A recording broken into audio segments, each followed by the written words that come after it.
from the Western Abenaki people by European colonizers.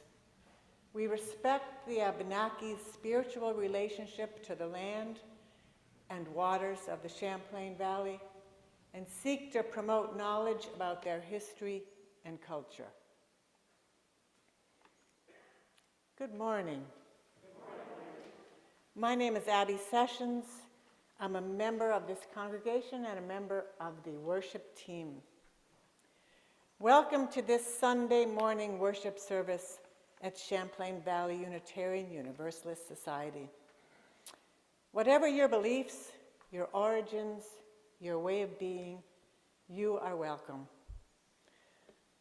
However you are holding the horrors and the heartbreak of the events of the past few weeks, however you are processing your fear or rage or sadness or grief, we hope that being here with us in strong and caring community, committed to building a better world together, we hope that being here will be a balm for your soul. We are an active congregation where members deepen our relationships by pursuing activities in the community which reflect our values. The many opportunities for connection are listed in detail in the Wednesday email blast and in your order of service. We are in the home stretch for the Rhubarb Festival, and there are many ways you can still get involved in the fun of working together to make this annual event happen on Saturday, June 4th, next Saturday. You can check out the tables in the foyer, and you could consult with the Queen of the Stalks, Lise Anderson, who's waving there, and she could direct you to a way of connecting through the Rhubarb Festival. On Saturday, June 11th, we'll celebrate the life of Nancy Means Wright. The family would like CVUUSers to know that there's plenty of parking near the house on Lake Dunmore, and they welcome all who are able to attend.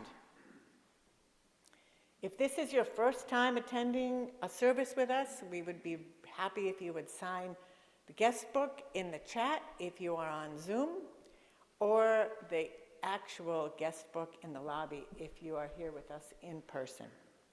And please do come back, as our services offer a wide variety of worship experiences. If you're here with us in the sanctuary, this would be a good time to turn off your cell phones.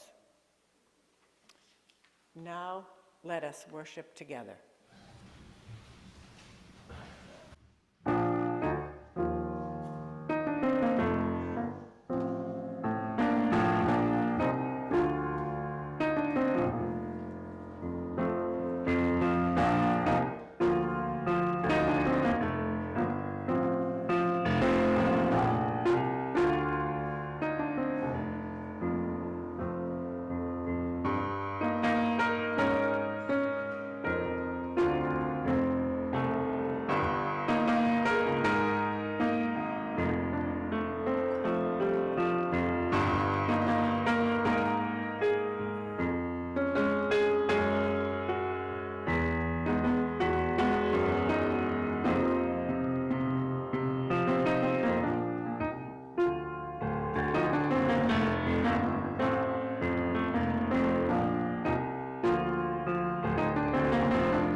Our call to worship this morning is by William F. Schultz, formerly editor of UA.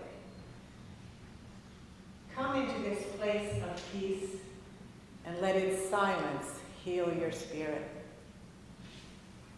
Come into this place of memory and let its history warm your soul. Come into this place of prophecy and power and let its vision change your heart. Please join me in reading the chalice lighting, which will be lit by Carl Lindholm.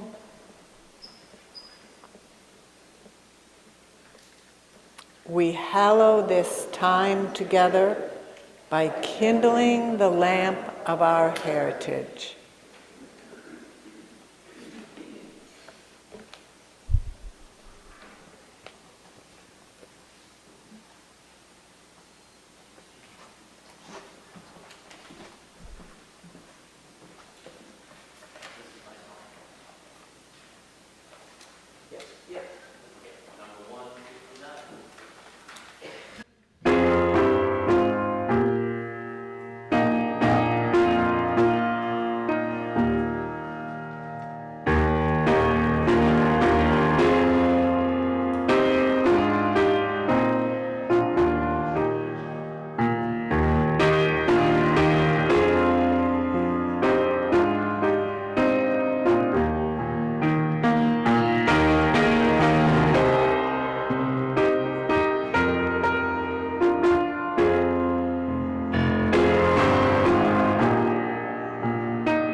Good morning. When you're doing a service that is about mortality and war, it's sometimes hard to find a time for all ages. So I reached out to our early educators in our congregation and asked for their suggestions and got many wonderful suggestions. Chief of which, the one I'm using is actually from Michelle Lowy, who said that every Memorial Day she read this book to her elementary school class. And it's called The Wall by Eve Bunting.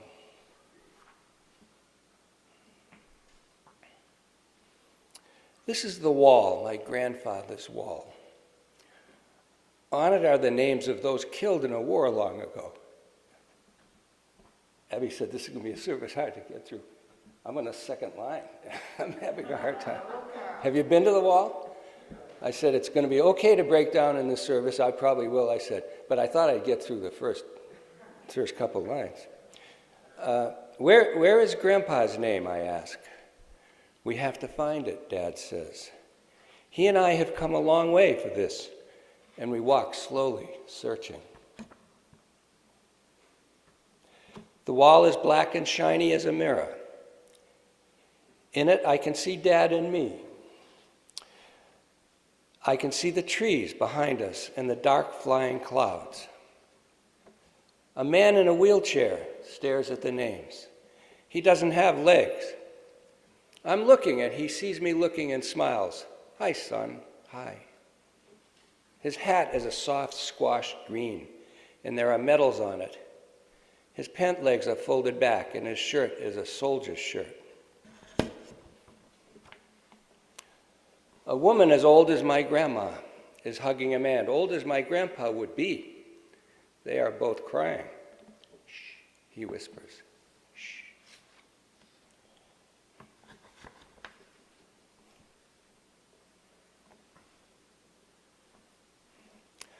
Flowers and other things have been laid against the wall. There are little flags, an old teddy bear, and letters weighted with stones so they won't blow away. Someone has left a rose with a droopy head.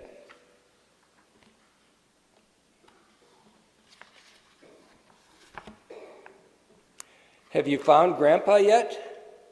I ask. No, Dad says, there are so many names. They are listed under the years when they were killed. I found 1967. That's when Grandpa died. Dad runs his fingers along the rows of print, and I do too. The letters march side by side like rows of soldiers. They're nice and even. It's better printing than I can do. Dad is searching and searching. Albert A. Jensen, Charles Brunowski, George Munoz, he mutters. His fingers stop moving. Here he is. My grandpa, I ask. Dad nods. Your grandpa. His voice blurs. My dad. He was just my age when he was killed. Dad's rubbing the name, rubbing and rubbing as if he wants to wipe it away. He lifts me so I can touch it too. We've brought paper. Dad puts it over the letters and rubs on it with a pencil. So the paper goes dark and the letters show up white.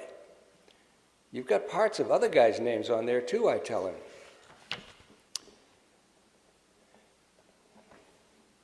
Dad looks at the paper. Your grandpa won't mind. They're probably friends of his anyway, I say. Dad nods. Maybe so. Dad folds the paper that he has Grandpa's name on it and puts it in his wallet. He slides out a picture of me, one of the ones they took in school. Mom made me wear a tie. Dad puts the picture on the grass below Grandpa's name. It blows away. I get it and put it back and pile some little stones on top.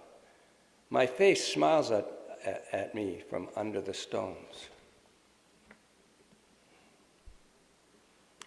Grandpa won't know who I am, I tell Dad.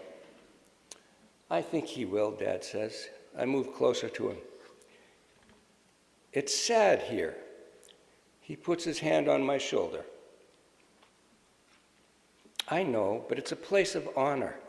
I'm proud that your grandfather's name is on this wall. I am too. I am.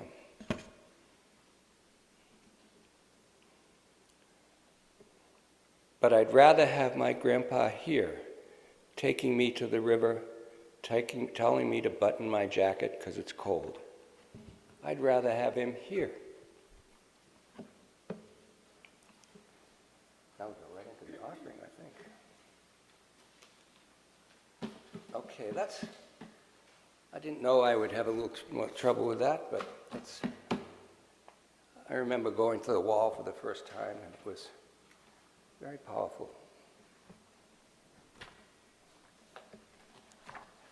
Now, the offering. Today's offering, as you can see, is still going to aid for Ukraine. This fifth Sunday of the month, we're sharing our plate with Raise 'em for Ukraine, which is referred to us by the MUHS exchange student that we got to know, Diane Harrison. You can follow the directions on the screen if you're here remotely, or if you would like now to come forward and place the offering in the basket here before us. Be as generous as you can.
We have a number of yellow cards today. Milestones and passages, joys and sadness and concerns. Dinah Smith writes with regard to Marnie Wood. Marnie writes that she is progressing well, greatly enjoying the loving cards. She's trying to rest and nap every day, plus thoroughly enjoying the spring green beauty of Vermont. She's retired from mowing her lawns. Having her sister Deb here is so comforting. She sends her love to all. Ann Webster writes, I want to pay tribute to all the riders taking part in the 30th anniversary of the Thunder Road motorcycle run to honor fallen veterans. My brother started the run, and he is here from Arkansas to ride this, the 30th year.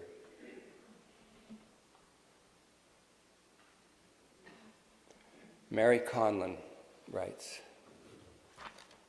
today, May 29th, would have been my sister Lee Griner's 63rd birthday. I've been thinking so much about her and how she'd be addressing the troubled events in the 8 years since her death, the increasing divisions in our country, the frightening gun violence, and our country's unwillingness to demand change, continuing climate change, etc. Thank goodness for the many wise people addressing these issues, but I miss my sister's gift of giving voice to the joys and concerns that we all hold in our hearts. Francois Clemens writes this very apt message, and we will do exactly what he requests in just a minute. Please let us take a few minutes to remember those children who were gunned down this week in Uvalde, Texas, and for all those black folks who were gunned down by a white racist last week in Buffalo. Indeed so. Personal yellow card for me, this is the birthday of my sister Martha, who visited this congregation on a couple of occasions. For many years I went to Maine almost every month because that's where my family was. My mother was in assisted living there and Martha lived there. And Martha did pancreatic cancer and survived. She said she wasn't dying from cancer ever, she was living with cancer, and she did. But she died 2 years ago, and this would have been her 79th birthday.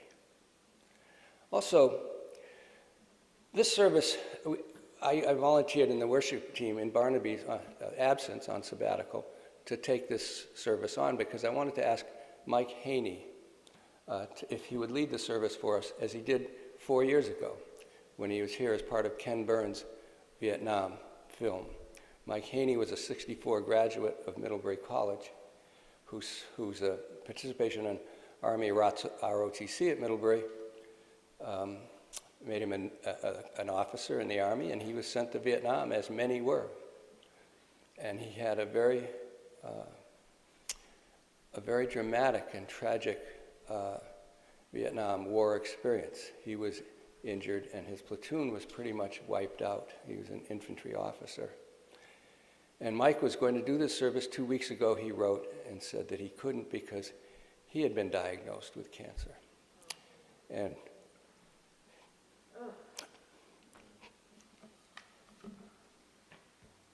so we'll keep Mike in our minds and hearts. Also, Abby, I had invited anybody in the congregation who would like to remember people that they knew and loved, perhaps, people in their family, friends, who served in the military and died in war. And we have two folks who took up that offer. Lise Anderson first, and then Rosalie here in the front row second.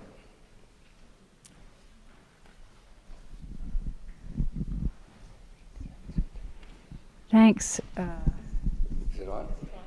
Just talk right in. No. Can you hear it?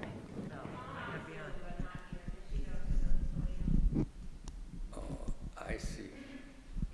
How about that? Can you sort of hear it?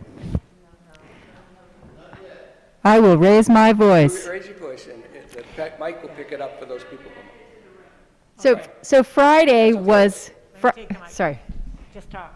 Friday was Miles's aunt's 103rd birthday. Her name is Aunt Dorothy, and she found out Thursday that she had COVID.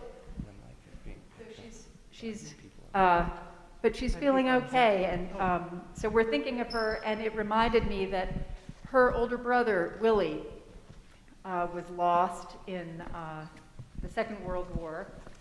He was in the bombardier group as a second lieutenant and flew missions for 11 months from a sprawling airbase in Bungay, Suffolk, England.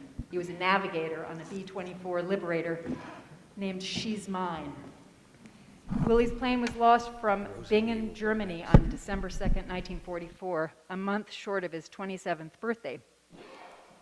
And the planes were flying in formation, and they attacked the marshalling yards in Bingen on Rhine, Germany, and drew enemy fire and flew in bad weather through clouds, and they couldn't see the results of what they did.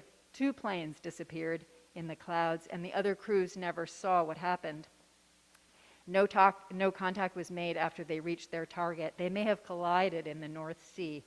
No wreckage remained or remains of the 20 crew between the 2 planes that went down. And it just struck me that it's not so far away. Aunt Dorothy remembers Willie as her 26-year-old sweet brother, and it's just Miles's uncle. And so we're thinking about Willie, who would have been about 106 now.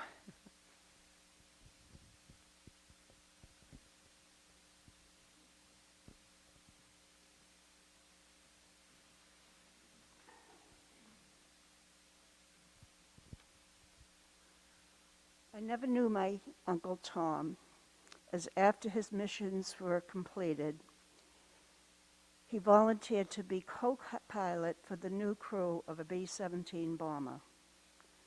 And on March 18, 1944, he was on the crew of a B-17, the Berlin Playboy, during a mission to Augsburg, Germany. The mission was aborted due to heavy flak over the coast of France. On the way back to their base in Norfolk, England, they collided with another B-17 from their group. Both aircraft crashed near Paris, France. Only one man of the combined crews survived. In a letter to his siblings, my father, the oldest of 9, said, "He was the best of us," and urged them to make the best possible marriages so that there might be another Tommy someday. From the way he interacted with my son Matt, this grandfather, I believe, felt that he was with Tommy again.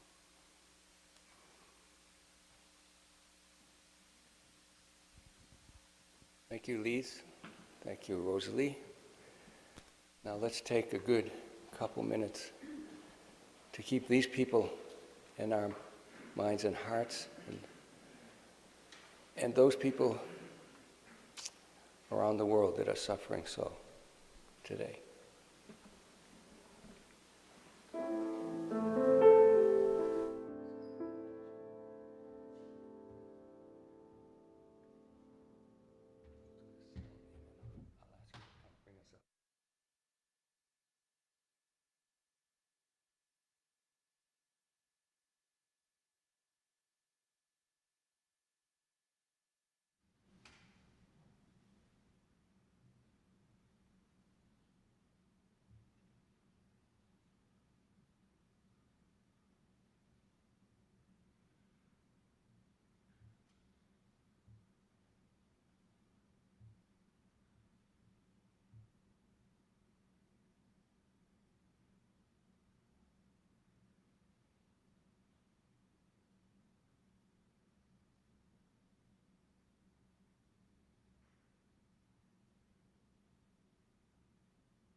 always an honor to be asked by Carl to take part in a service, and it's always enjoyable. It's usually fun, a little bit different today.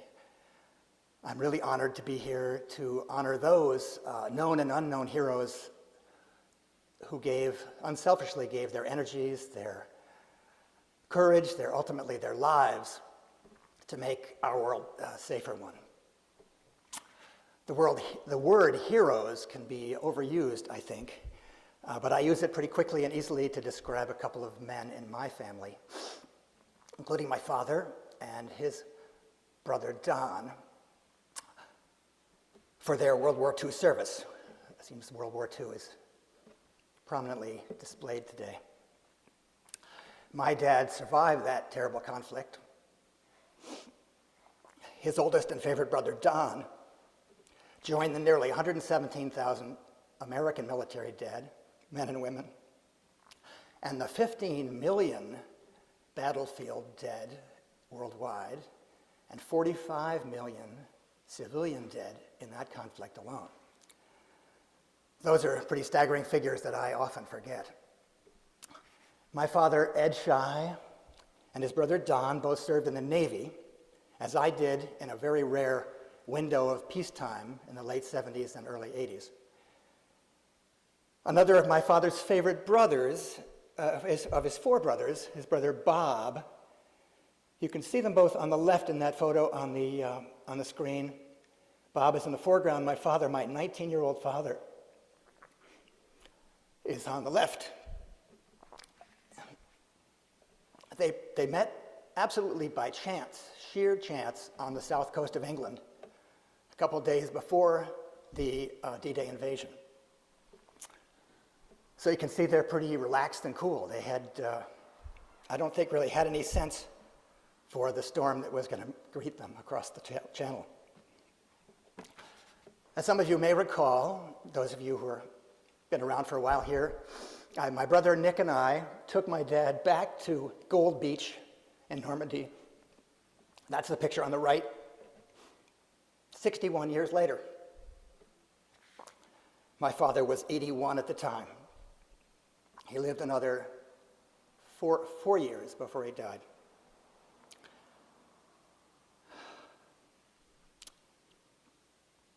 He was the navigator of his troop landing ship that D-Day morning.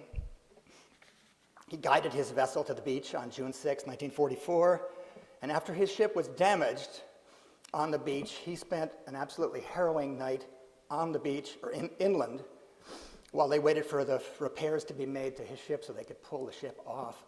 And he returned, and then subsequently made many trips back across the channel in support, logistic support of the troops that had made the first wave. So I'm going to share a poem that I wrote about that landing day and the return that my brother and I and Dad made in 2005 rather, in a moment. And as you can imagine, it was a pretty highly emotional day for us, punctuated by my dad sharing D-Day memories that he had never shared previously. I think being there obviously facilitated the sharing of some of those memories.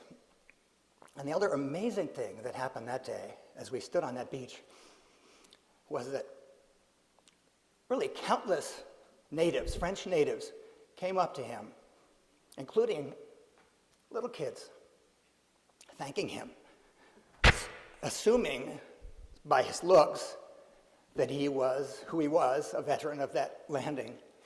And it was absolutely remarkable. They just, unsolicited, came up to him as if he was Dwight Eisenhower himself, thanking him for saving their country, for liberating them. So that was pretty remarkable. So here, in a tribute to my father and to my never-known-to-me Uncle Don, is my poem. I call it 22,375 Mornings Ago. I'll try to hold it together. More deep breaths.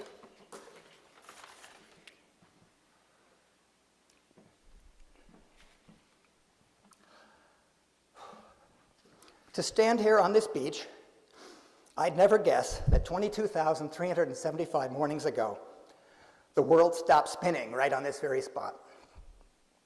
These waves that are tickling the pebbles now, as they have done each day before and since, were absent. The perfume of mud and seaweed, swirling on the breeze today, mixing with the laughter of children, stayed away that day. The salt we are tasting on our fingers and our tongues took that day off too. Even gravity was gone. Instead, for that one long day, 22,375 mornings ago, noses choked with the stench of diesel, gunpowder, and fear.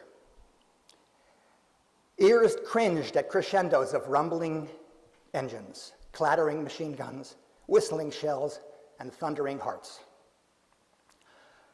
The sea roiled in frothy scarlet blankets and bodies.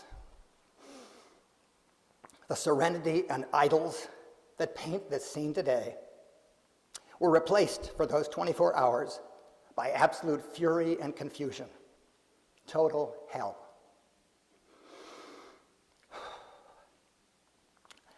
I can't imagine how you managed not to fall off this beach when the world stopped turning that day. But I'm awfully glad you hung on. The Earth evidently was pretty darn proud of you too. For the very next morning, she resumed her hopeful spinning, just as she has done for the past 22,375 mornings like today.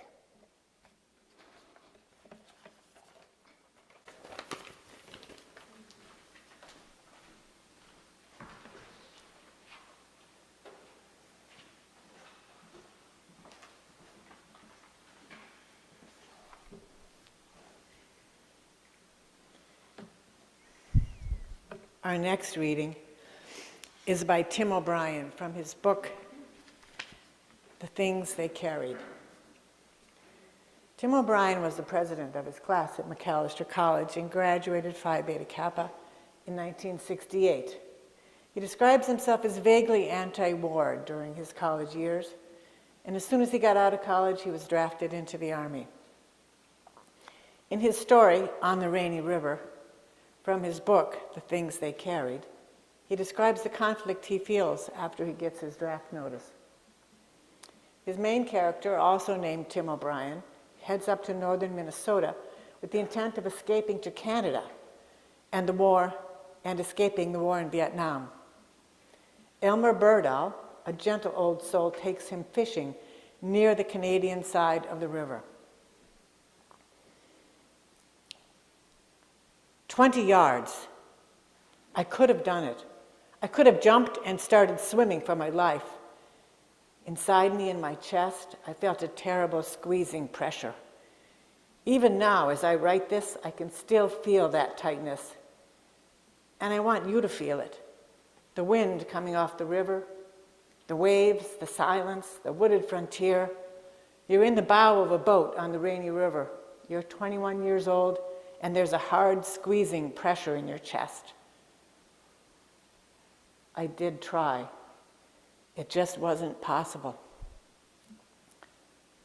All those eyes on me, the town, the whole universe, and I couldn't risk the embarrassment. It was as if there were an audience to my life, and in my head, I could hear people screaming at me. Traitor, they yelled. Turncoat. Chicken. I felt myself blush. I couldn't tolerate it. I couldn't endure the mockery or the disgrace or the patriotic ridicule. Even in my imagination, the shore just 20 yards away, I couldn't make myself be brave. It had nothing to do with morality, embarrassment. That's all it was. And right then, I submitted. I would go to the war. I would kill and maybe die because I was embarrassed not to. The day was cloudy. I passed through towns with familiar names, through pine forests and down to the prairie, and then to Vietnam, where I was a soldier, and then home again. I survived, but it was not a happy ending. I was a coward. I went to the war.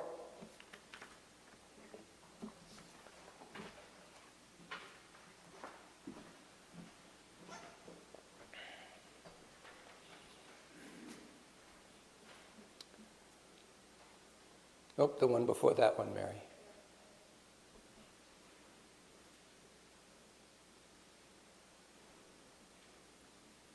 There we go. In this reflection today, I offer no wisdom or profundity, no polemic on war and peace. My reflection today is straightforward, in keeping with the stated purpose of Memorial Day, a time to remember those who gave their lives in America's wars. I have 3 friends who died in Vietnam. Vietnam War was the defining experience of my generation. 2 are friends from the summer camp experience I had. One was from my time as a student at Middlebury College. I spent 8 summers from age 13 to 20 at a summer camp in central Maine. Now, dismiss whatever image you have of summer camps in Maine. Mine was a work camp, a caddy camp, a 10-week overnight camp at the Grand Poland Spring Hotel, which you can see what it looks like there. Some of you may have visited it. They had a modest operation. They bottled some water there, but we knew it would never come to anything. The caddy camp dated back to the 1920s as originally a robust summer experience for boys from the South End Settlement House in Boston. It was still mostly boys from Boston when I went, and was indeed robust. We caddied on the golf course during the day, and we played sports at night. The camp itself, which you can see there, was a converted stable. When I asked the camp director, Bob Hatch was the football coach at Bates College, a friend of my dad, and the other camp director I worked for was the baseball coach and a mentor of mine, a wonderful man named Chick Leahy. These men were Marines in the South Pacific in World War II, and they became athletic coaches at Bates, but they conformed to none of the stereotypes that you may have in mind of that breed. They were wonderful, warm, generous, humorous men. We admired them extravagantly. When I asked Bob Hatch if the camp was run on a military model, intentionally he laughed and said, 52 boys in one building? How else? Indeed, it certainly looked like a military barracks. 8 summers, 3 as a camper caddy, 5 as a staff member. So I remember Richard Buzzell today. I can remember him best with an anecdote. Richard those are the captains and lieutenants, the campers, the caddies from 1960. Richard is on the far left seated. He was one of the captains. That's me on the far right, seated. I don't look exactly the same, it's sure. All right, Richard Buzzell was known to be something of a character, in the main a positive presence, but a wise guy. A tough Irish kid from Arlington, Mass., who could enliven your day. I was at 15, and in my 3rd year at caddy camp, Buzz was 16 and also a 3-year vet. He and I had been dispatched one day by the caddy master to relieve a foursome estimated to be at about the 13th hole in their round. Now, what does relieved mean? At noon, boys who were available relieved those boys out on the course for a few holes so that they could get some lunch at a place we called the Zoo, the employee dining hall at the hotel.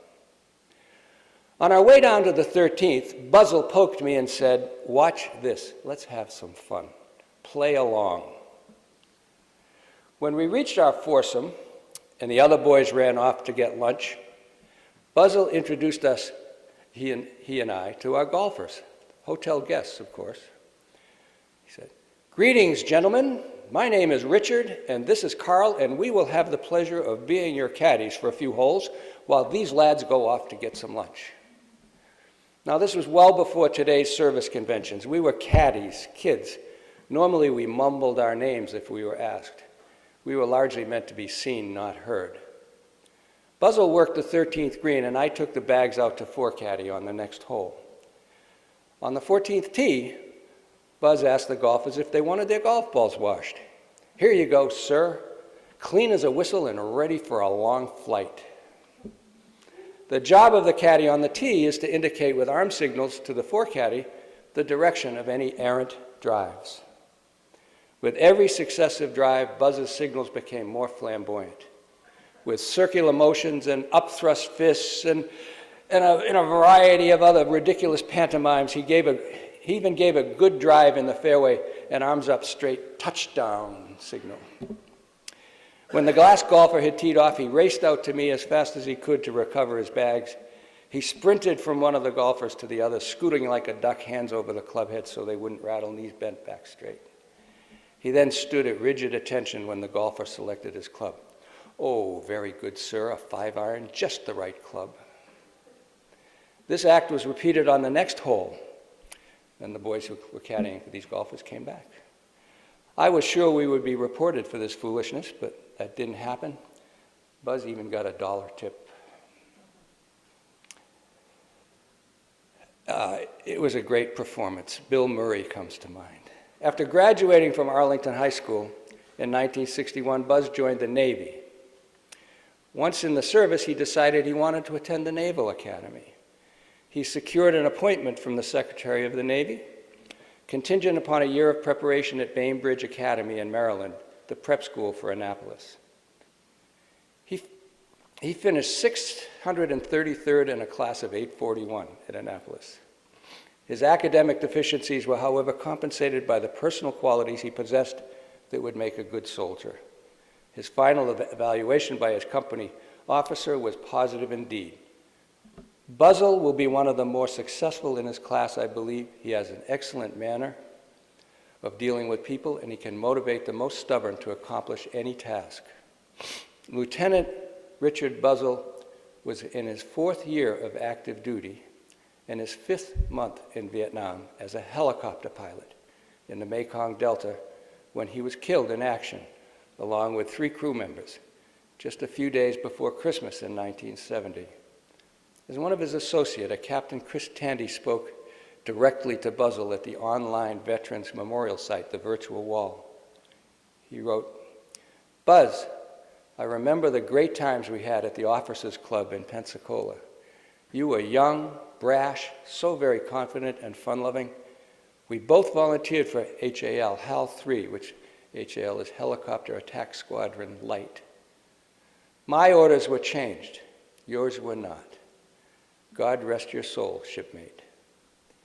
You will find Buzzell's name on the wall, the Vietnam Memorial in Washington, on panel 6W, row 131. That's Al Schofield. Al Schofield, panel 43W, row 9, overlapped with me for 5 summers at caddy camp. He had been in Vietnam only 1 month as an infantry platoon leader when he was killed in September 1968. We spent those 5 summers. The picture on the left is Al as a member of the staff. He was a staff member for 2 years and a caddy for 3. And that's me at age 19 on the right of that picture. When Al first arrived at caddy camp in 1960, he was painfully shy. He was a slender boy with a dark complexion, deep-set eyes, and a deer-in-the-headlights look.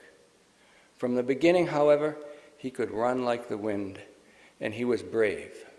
So he always soared in the evening competitions. He was a very good caddy. Al came from Quincy, Massachusetts, itself a city of nearly 100,000 right next to downtown Boston. I have no keen recollections or adventures and misadventures with Al, anecdotes like the one for Buzzell.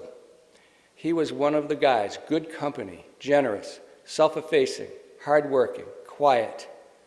My mental image of Al is of him standing in the periphery with a smile on his face, enjoying the camaraderie, happy not being the center of attention. After graduating from Quincy High, Al enrolled in Quincy Junior College, safe from the immediate wartime service with a 2S student deferment. He chose to join the Army in order to finance his further education. His stepbrother Paul, also a caddy, told me, Al was a smart guy, so he qualified for OCS, Officers Candidate School. While training in Alabama, Al met a lady and fell in love. She became pregnant and they married. Just before Al was deployed to Southeast Asia, his wife gave birth to a daughter who, like so many of the other children of the men whose names are on the wall, never got to know her dad. Lieutenant Schofield was just 21 when he was killed. He was awarded the Silver Star posthumously for his conspicuous gallantry and intrepidity in action. The citation describes the circumstances of his death. The lead vehicle was disabled, and Lieutenant Schofield's armored personnel carrier was trapped in the killing zone. The initial burst of enemy fire killed or wounded several members of his platoon. Hearing a plea from one of the wounded men, Lieutenant Schofield, with complete disregard for his personal safety, braved the devastating enemy fire as he treated the ailing man. While carrying his comrades to the rear, Lieutenant Schofield was fatally wounded by an enemy rocket. His valorous actions were responsible for saving several lives and the successful completion of the mission.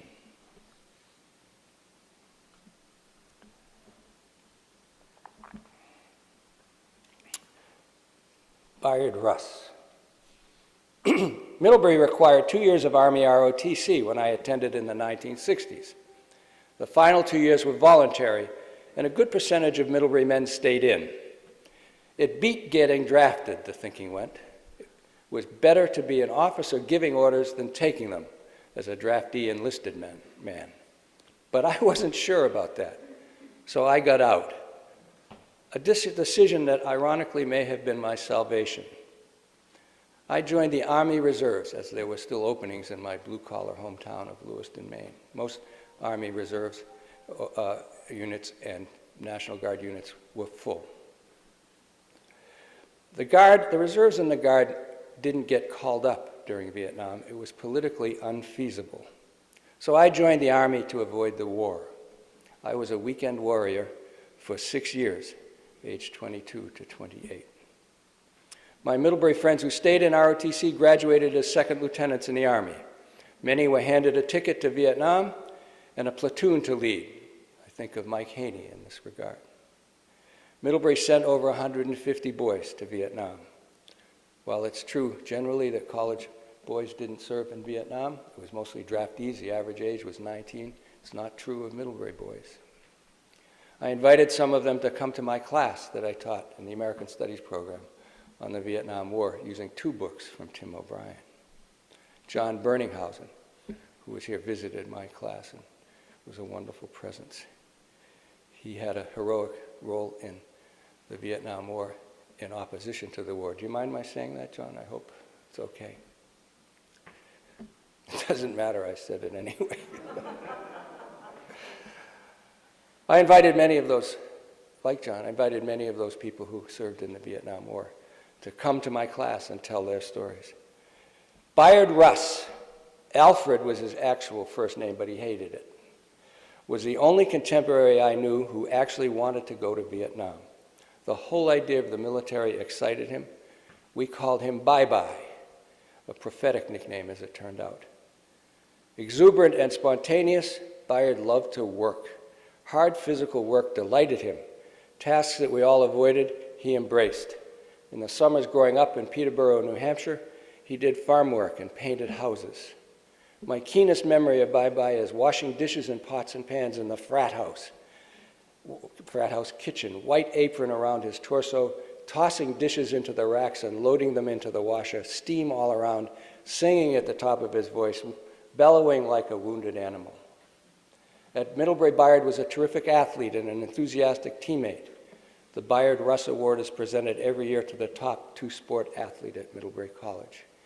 He loved training for athletics. He was an outstanding soccer goalie, and whenever he ran anywhere, on the practice field or on his own, he carried bricks in his hands to make them stronger. He signed his letters to his friends, Bayard, what a pair of hands, Russ.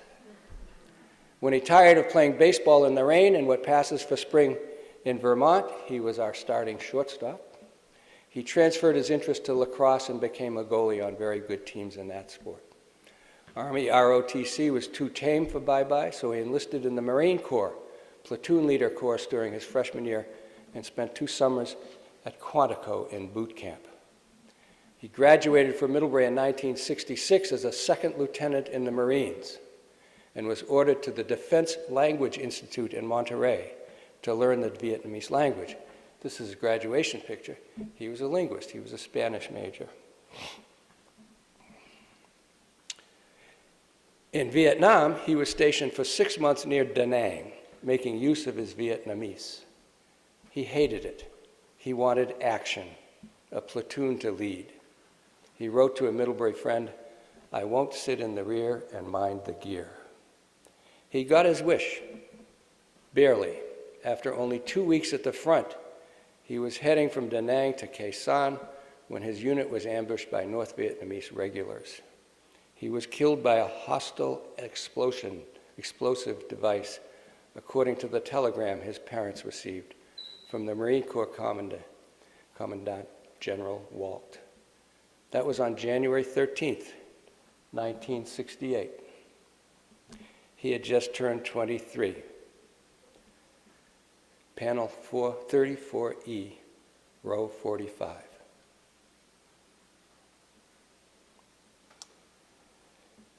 Buzz, Al, Bayard are just 3 of the 58,152 American lives lost in Vietnam whose names are on the wall. And as we remember them, we mourn too the untold hundreds of thousands of Vietnamese dead.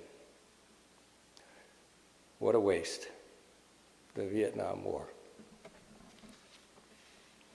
Now, Francois will send us out pretty much.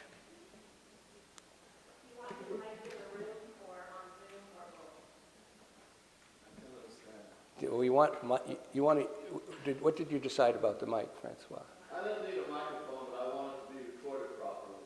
Okay, then use that. Which? That one. Okay. Just for 1 second, please.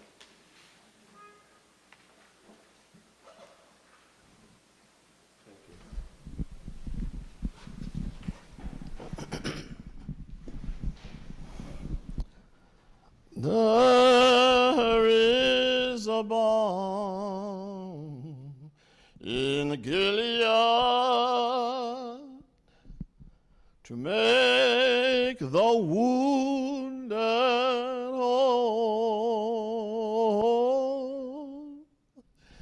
There is a balm in Gilead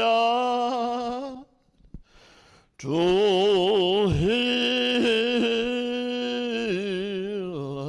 the sin-sick soul. Sometimes I feel discouraged and I think my work in vain. But then the Holy Spirit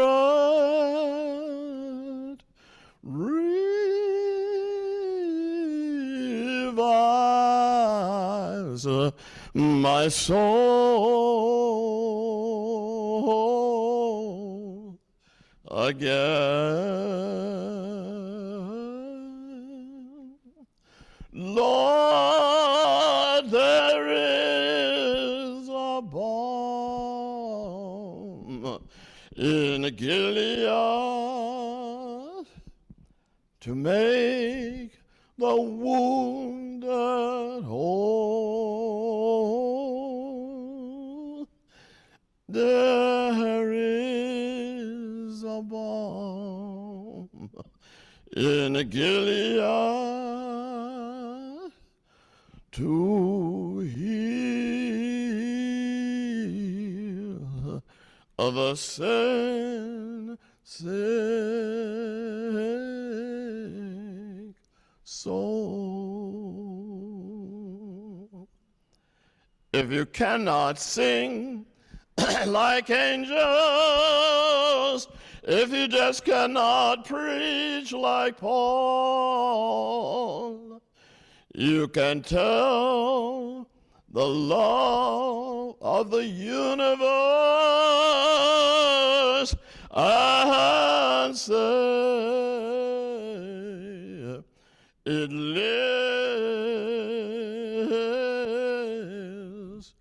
for all.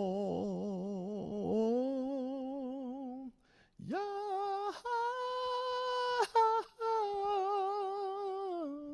there is a balm in Gilead to make the wounded whole. Yeah,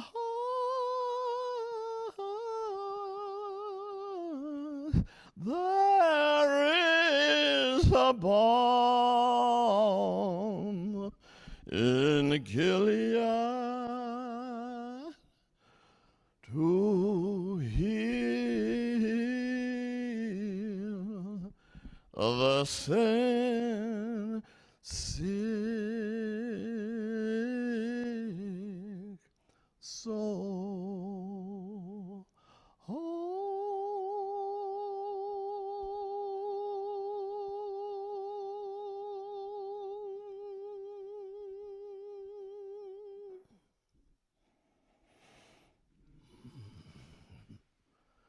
Thank you.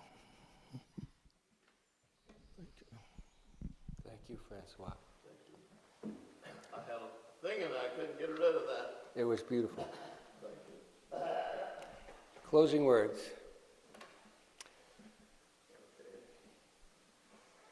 As this time comes to a close, we extinguish our chalice. May we remember that love never dies. It lives on through us in our hearts and in our hands. It was here before us and will be here long after we are done. It is reborn again and again. May we remember love. May we be in peace. Amen and blessed be.